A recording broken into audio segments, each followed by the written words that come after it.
Hey guys, my name is Chantel. Welcome back to my channel and thanks for hanging out with me today.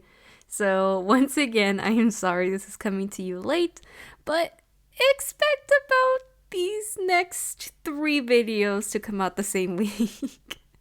Again, I apologize that these videos haven't been on time, but I know how much you guys enjoy hearing my thoughts, so here we go. Now let's go ahead and talk about Idolish7 Third V episode 16. So let's start off with Yatome talking with Ryosan in order to stop everything that's going on with Trigger. But of course, he is just enjoying all of this and he's like, yeah, no, I am not gonna do what you say unless you hand Trigger over to me. Which leaves the question of what does Ryosan want exactly with Trigger, and that's something that Yatome does ask. And Ryosan just basically says, well, it's just to get like an easier way in, so people will basically bend at his will and no one will stand in his way. Which is kind of, again, a crappy thing to do, but this is just how Ryosan is. And he makes such a great antagonist. I love to hate him. He's just so good at being evil, which makes this whole thing like really entertaining to see. And I honestly don't know what to expect with Ryosan, you know? But yeah, you guys. So Ryosan just basically says, well, you got 2 options. Sell Trigger to me, or you can go down with them and endanger everyone else's jobs, which puts a lot of pressure on Yatome. And he obviously has a lot of thinking to do because it's obvious that he doesn't want to give up on Trigger and, give up on the boys like this, especially because if he were to give him to Ryosan, that's it for Trigger. They're not going to continue on. They're not going to be able to sing. They're not going to be able to do anything. So he doesn't want that for Trigger. And he also doesn't want to endanger his employees, livelihood and their jobs. So he's in a bit of a pickle, and you can tell like he's genuinely concerned and trying to figure out the best solution for everybody. And speaking of best solutions for everybody, let's go ahead and talk about the next thing I do want to discuss, which is with Rivale. So we see the Trigger boys are safe and sound and everyone's glad that they're all safe and, sad about how things ended up happening, which Momo ends up making a comment of how he wishes he could protect Trigger with their show, but he also doesn't want to endanger their staff. Which Yuki makes a comment by saying, okay, then why don't we make our own Chiwa salon so we can fight back against Ryosan, because I'm sure that there's people who do want to fight back and don't like the things that he's doing.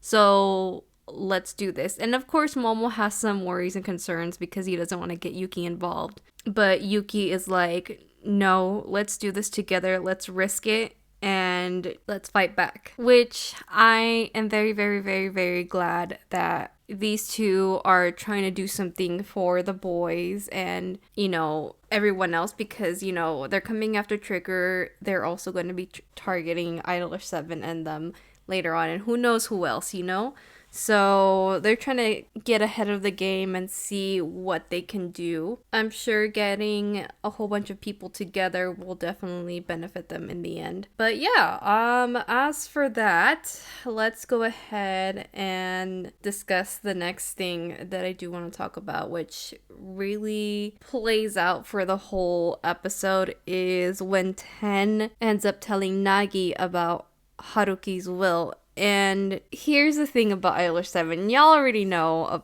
about this with me, how I love the way that they use their visuals and their sound for certain scenes. And this is one of the moments that I really enjoyed, because the whole thing goes black and white and everything is silent as Nagi hears and is telling him. And poor Nagi flips out. And I feel like this is probably the first time where we see him genuinely like freaking out like this out of concern for someone, because again, we know that he's been looking for Haruki for who knows how long now, and this is someone special, dear and near to him, so of course he's gonna react this way. And he has a lot of questions and worries, and just a lot of questions are going through his mind. And he's asking like if he could borrow his phone so he can figure out where he is. And everyone tries to calm him down, because there's a point where he starts hurting Ten. He doesn't obviously mean to. It's just the heat of the moment just really got to him. And they're able to calm him down a little bit. And Nagi basically asks, like, if you do come in contact with him or if Cujo says anything, ask about his health, please. Which I feel like in past episodes, again, I could be totally wrong, they have mentioned or hinted that, Haruki was sick. And of course, Nagi is worried about his health, especially hearing that this is like his living will.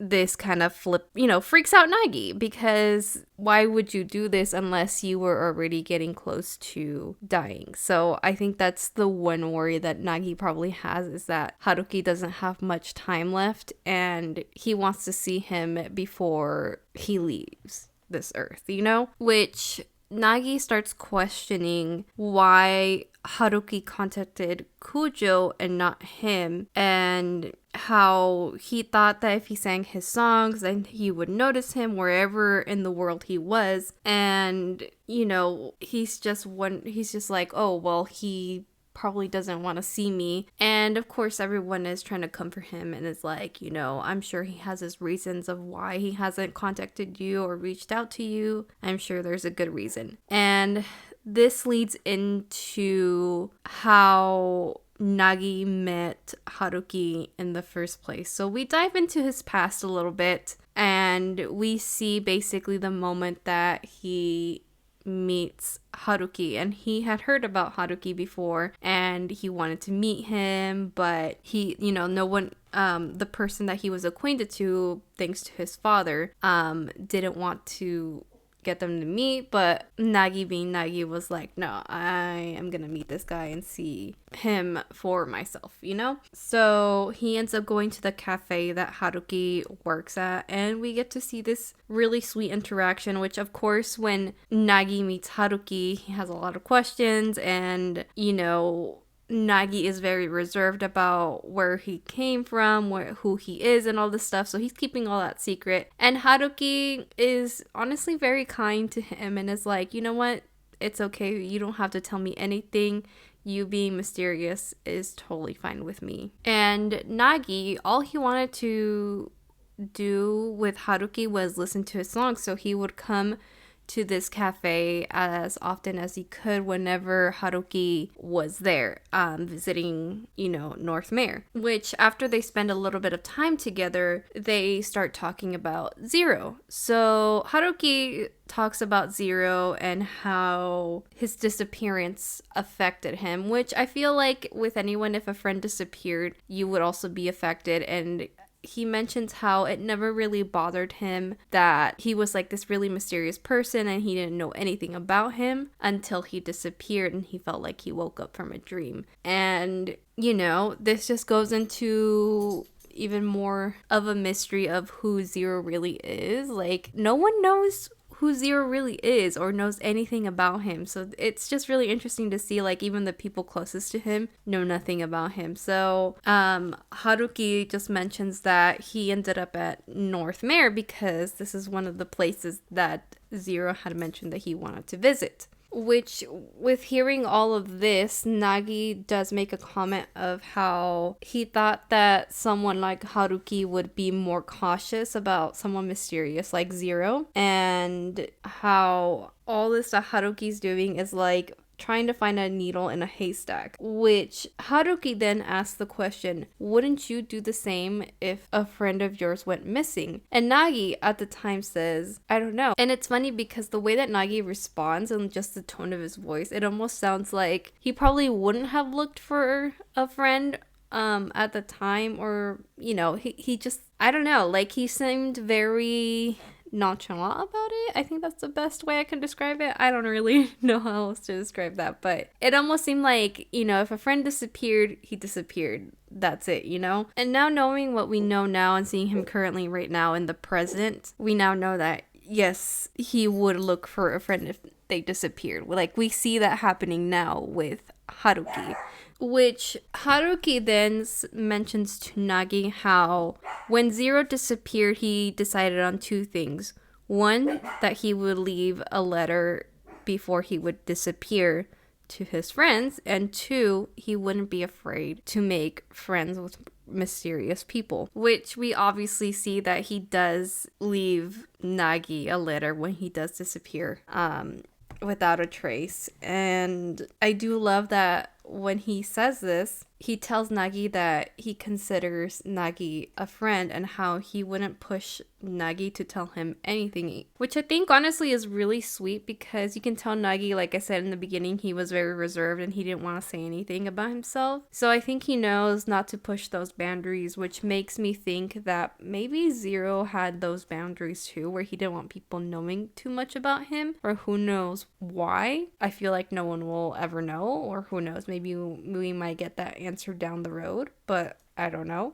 But as of right now, it's kind of like, you kind of have to respect your friends' boundaries. You can't really push them, otherwise you're going to push them and they're not going to open up to you, and it's going to become a little bit harder for them to open up when they decide to. So, it's a tough situation overall. And of course, after that, Nagi mentions how Haruki did end up falling ill when he was 17, and then he invited him to his home, which we knew, and spent the year together, and then left when he was 18, which again, we knew about this back in, I believe, was season 1 when he discussed this a little bit. So yeah, that's basically the story of Nagi and Haruki, which was again really, really nice to hear a little bit about Haruki, but also about Nagi's past. Because we don't really know too much about Nagi. We know that he comes from, a very highly esteemed family based on the little things that he has shown us this past couple seasons. But other than that, we really don't know much about Nagi. He is also a mysterious person, but I know in time we'll see all that reveal itself in time. But yeah, so whenever that happens, honestly, I will be very, very much excited to see Nagi's past and everything, why he's been so secretive about certain things and stuff. Anyway, so moving on from that, let's go ahead and talk about Iori and Tamaki and Haruka. And it's funny because when they all run into each other, they actually run into Cujo, which is hilarious because all three of them charge towards Cujo like little kids. But yeah, so let's go ahead and talk about Haruka first, since he is the first one to go. So Haruka basically talks to Cujo and is trying to talk down about Ten and stuff, and how Ten isn't all that big, doesn't he feel sorry for him? Basically, he's trying to make him regret choosing Ten, like you should have chosen me kind of vibe.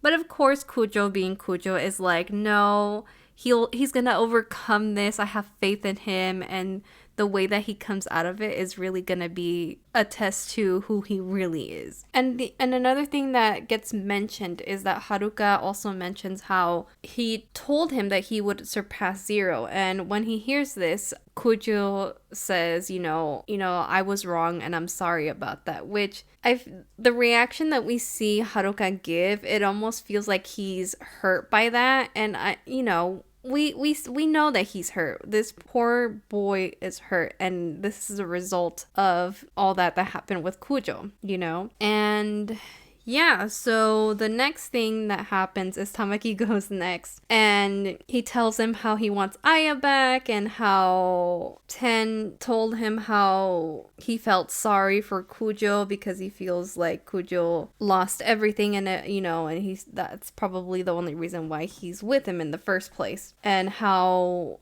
he can't just do whatever he wants. And he also ends up asking about Haruki, where he is, for the sake of Nagi, which, hearing these questions come from Tamaki, it just reminds me of how sweet and innocent this boy is. And he has such a pure soul. And I always get reminded of that when we see Tamaki like this, you know? So, like, how can you hate Tamaki? Like, how can you hate Tamaki? Anyway, and a funny little bit that I thought was freaking hilarious was, like, in the middle of all this, Kujo's like, oh yeah, I should probably introduce you. He's like, Haruka, this is Aya's older brother, biological older brother. Biological older brother, this is Aya's boyfriend, which is so funny. And obviously Tamaki is like, what the hell? Like, boyfriend? And they just kind of get into like this little argument, which I thought was hilarious. Like we were trying to have like this whole serious moment, and then you have like this little bit of like comedy relief, which is needed in an episode like this. Next up, we have Iori. So he ends up asking about the will and if there were any clues to it. And Cujo obviously says no, the only thing that I got from it was that it came from Japan, so that's the only clue. And that is also the reason why he decided to come back to Japan, was probably to look for Haruki. And then we also have Iori ask what he meant about Riku making him sad, and how is Ten the angel and how Riku is the monster, which Cujo again obviously says, like, doesn't really give him any hints, but he's like, just keep on the path following Idolish7 and you'll find out for yourself. So obviously Cujo has the answer to that, but he's not gonna give it to Iori, which honestly makes me question and really think, what does he mean by this? Like, what exactly are we gonna see at the end of the tunnel? You know, and it just kind of has me a little bit worried, not gonna lie. What does he mean by Riku being a monster and making him sad? I don't know. I guess we'll find out later on. Maybe if we dive into Cujo's past, which would be really interesting to see. But who knows? The next thing that I do want to discuss is pretty much the aftermath of this, which Tamaki ends up telling Nagi everything that Cujo had said. And of course, Nagi is a little bit upset and hurt by this information, because he's like, oh, well, this means that Haruki chose not to come see me. He knows about me and everything, but he doesn't want to see me, which is kind of sad, but not, like I said, but like the members were saying, I'm sure he has his own reasons and everything. And of course, the boys are trying to comfort Nagi as much as they can. And then Iori also tells Sogo and Riku what Cujo told him, and Sogo mentions how he wouldn't say Riku is monstrous, but how whenever they are performing all together, it feels like they're becoming one, centered around Riku. And which this little bit right here, you can kind of see like Iori kind of has like an inkling or an idea, or like something starting to, like, the gears are rolling, you know?